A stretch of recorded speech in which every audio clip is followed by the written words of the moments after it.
2008, Nebraska decriminalized child abandonment. That means that if you have a baby that you just do not want to take care of, you can give that baby up. You can abandon that baby legally, and the government will take care of it, or will find a home for the baby.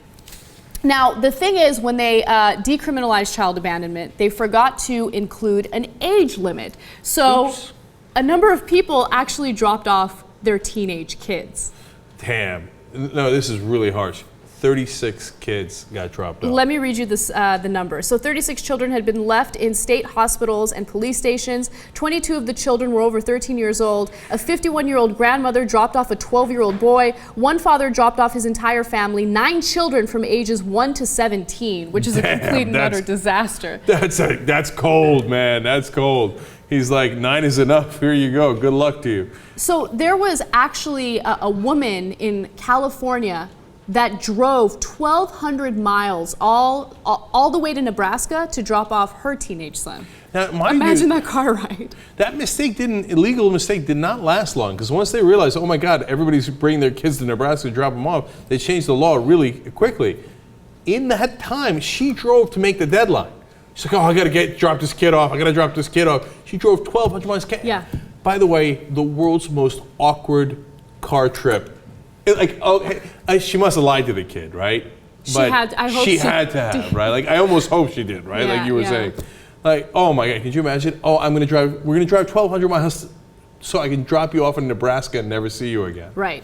Oh, wow. So a lot of people are going to just kind of make the assumption that these are horrible parents, and you can make a fair argument that they're horrible parents, but pretty good argument. Yeah, but it brings up an interesting question that I think a lot of people are uncomfortable tackling. Okay, are the majority of people who have kids really happy with their decision to have kids? And of course, there are studies indicating that people will rationalize their decisions. They'll convince themselves that it was a good decision, even though deep down inside they're unsatisfied, they're unhappy with their lives. And a while ago, there was a post on this website called Secret Confessions. And this one mother who got pregnant at the age of 42 said the following: I hate being a mother too. Every day is the same, and to think I won't be free of it until I'm like 60, and then my life will be over. Okay, and then that had a lot of reactions. I feel so trapped, anxious, and overwhelmed. I love my daughter and she's well taken care of, but this is not the path I would have taken given a second chance. Another person writes, I love my son, but I hate being a mother. It has been a thankless, monotonous, exhausting, irritating, and oppressive job. Motherhood feels like a prison sentence. I can't wait until I'm paroled when my son turns 18 and hopefully goes away to college. Damn. No, look, this is important because this is not the majority of people.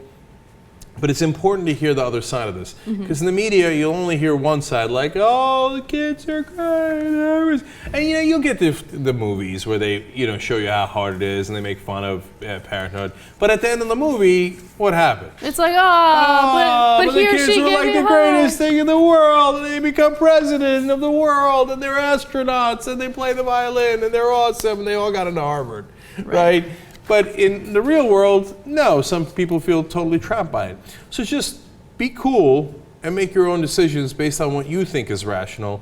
Don't let society bully you either way. I didn't want to have kids when I was younger. That was definitely the right decision. I had kids when I was older. That was definitely the right decision for me. That doesn't mean it's going to be the right decision for you. I think the moral of the story is just don't judge others for the decision they make, because I think there's a lot of judgment in society. It's like if you don't have kids and there's something wrong with you. If you only have one kid, well, you're doing something wrong to that child because that child should have, a little playmate or something. Not a playmate. You know what I mean? No, but that's how people often put it too. Yeah. Look, and then there'll be some judgment on guys. Like if you're a 52-year-old guy and you're still single, people look at you like, hey, is there something wrong with you? B, are you gay? Let's just keep it real. Those things get thrown around, right? But it's tiny compared to the judgment put on women. Like, oh, you didn't have kids. What kind of person are you? Well, I'm the kind of person who doesn't want kids, so piss off, right? So I hate that judgment. I hated it when I was single and didn't have kids. I hate it now that I'm married and I got kids. To each his own, man. Leave them alone. And if they've got some sort of gut instinct that they wouldn't like being a parent, they might be right. oftentimes the argument is if you don't have kids, it's because you're selfish, right? Nonsense. No, it's much more selfish to have kids because society pressures you into it and you know you're not ready to do it. No, look, having kids is selfish in 100 different ways. And I made this argument when I didn't have kids, and I remember one of my friends who has got kids flipping out at me. And now that I have kids, he turned around and he's like, oh, you're right, what happened? Is it selfish? And I was like, yeah, of course it is. Because look, I look at Pro, and in some angles and stuff, he looks a lot like me, and I love that. Look, I'm being real with you, and maybe that's not the right thing, though I don't know what it is, right? But yeah, I have a ton of fun with that kid. It's totally like what? It's not an altruistic act. I get something out of it, and it's in my DNA to want to have kids. And then once I had them, I love them, right? And the joy they've added to my life is tremendous. Is it selfish? Of course it's selfish. And a kid didn't ask to be born into this world. I made him for my own purposes.